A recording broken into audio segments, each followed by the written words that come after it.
आपने थंबनेल तो देख ही लिया होगा कि वीज़ा मेरे पास एक आया। अस्सलाम वालेकुम, कैसे उम्मीद करता हूँ सब भाई खैरियत से होंगे। मैं इम्तिहान आज़ाद, देखा मेरा यूट्यूब चैनल इम्तियाज़ व्लॉगर के नाम से। तो सबसे पहले आज भाई जितने भी मेरे व्यूवर हैं सबसे पहले चैनल को करें सब्सक्राइब, ताकि उनके पास इराक की या किसी और कंट्री की अपडेट जा सके। और उसके अलावा बेल आइकन को लाजमी दबाएँ।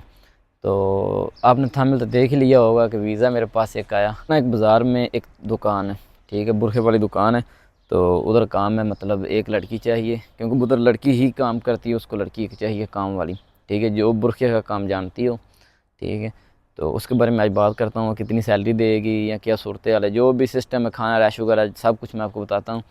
तो बाकी अब हम चलते हैं अपने मौजू की तरफ।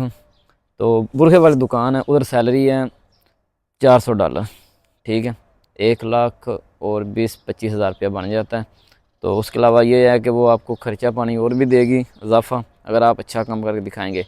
तो उसकी शर्त ये है कि वो लड़की को सारा काम आता हो, सिर्फ बुरखे सिलाई का, ठीक है ना, बुरखा सिलाई करना लाजमी आता हो हर हाल में। तो अगर नहीं आता तो सीख ले, ठीक है, अपना पासपोर्ट जमा करवा दें। तो मैं ना डिस्क्रिप्शन में अपना नंबर दे देता हूँ, तो अगर किसी ने आना हो तो वो रब्ता कर सकता है, ठीक है। तो उसके अलावा ये है कि वो सैलरी भी $400 देगी, खाना रहाइश सब कुछ फ्री होगा।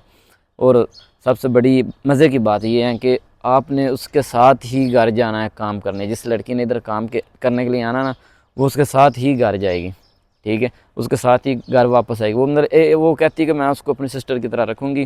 कि ये है कि अगर आप कहें कि पासपोर्ट या तनख्वाह वगैरह की ये सब ज़िम्मेदारी मेरी होगी, और भी मतलब कि कोई मसला परेशानी हो तो फिर भी मुझे कॉल करेंगे। अगर आपको कोई मसला परेशानी होगा तो मैं लाजमी पहुँच जाऊँगा, क्योंकि मेरे नज़दीक है, इतना दूर तो नहीं है, वैसे मैं उनको जानता हूँ काफ़ी देर से। तो बाकी अगर किसी ने आना हो तो वो लाजमी रब्ता करें, ठीक है। ये है कि ये दुबई वाला सिस्टम नहीं है इधर, कि इधर आएगी अय्याशी वगैरह इस तरह का कुछ भी नहीं होगा। काम पे आएगी उसके साथ, और उसके साथ ही उसके साथ घर जाएगी, ठीक है। अगर उस लड़की की मर्ज़ी होगी उसके साथ घर का काम में हेल्प करवाएगी तो वो उसकी मर्ज़ी। अगर नहीं उसका दिल है काम करने का, तो वो उसको नहीं कहे कि तुम मेरे साथ घर का काम भी करवाओ, ठीक है। और वो तो कह रही कि मैं उसको अपनी सिस्टर की तरह रखूँगी, ठीक है, उसको मसला परेशानी किसी किस्म का नहीं आने दूँगी। तो अगर वो आपको तनख्वाह या ज़्यादा कर दे तो फिर आपका तो हक बनता है ना कि मतलब उसके साथ जितनी आप हेल्प करेंगे तो वो आपका ही फ़ायदा उसमें, ठीक है ना। यार मुल्क आपको सबको पता है कि इधर जितने किसी का करोगे साथ उतना ही आपको फ़ायदा होगा। बाकी एक बात और बहुत ही अहम बात है, बहुत ही ज़रूरी बात है, ठीक है। वो कहती है कि मुझे उस तरह की लड़की चाहिए क्योंकि उसके घर पैसे पड़े होते हैं। अच्छी लड़की वो कहती चाहिए या किसी गरीब घराने की हो है, ठीक है। तो बाकी यह है कि गारंटी तो इसकी नहीं है कि मतलब गरीब घराने की लड़की हो वो गलत काम करे या ऐसे वैसे, क्योंकि उस पर सारी ज़िम्मेदारी मेरी होगी उस लड़की की, ठीक है। तो उसके घर वो कहती कि मेरे पास पैसे पड़े होते हैं और काफ़ी ज़ेवरात होते हैं, तो लेकिन इस तरह की लड़की नहीं चाहिए कि जो आए और उसको हाथ लगाए तो लेकर सब कुछ भाग जाए, ठीक है। तो वो सारी गारंटी मेरी होगी, क्योंकि अगर वो चली जाएगी फिर भी कल को मैं नहीं फंसना है। तो इसलिए कहता हूँ वो कोई सिस्टर रब्ता करे, या वो किसी की बेटी हो या किसी की बहन हो जो ईमानदार हो, ठीक है ना।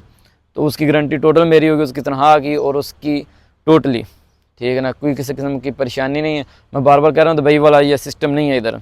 आप उधर पाकिस्तान से दुबई एक काम करने के लिए जाते हैं और आगे देखो तो कुछ और काम है। बाकी अल्लाह पाक माफ़ करे इस चीज़ से। जो भी भाई मेरे चैनल पे न्यू आए, मेरे चैनल को सब्सक्राइब, ताकि उनके पास इराक की हर कंट्री की इन्फॉर्मेशन जा सके। तो बाकी हम चाहते हैं आपसे ज़्यादा इंशाल्लाह मिलकर नेक्स्ट व्लॉग में। दुआ में याद रखना। ओके जी, अल्लाह हाफिज़।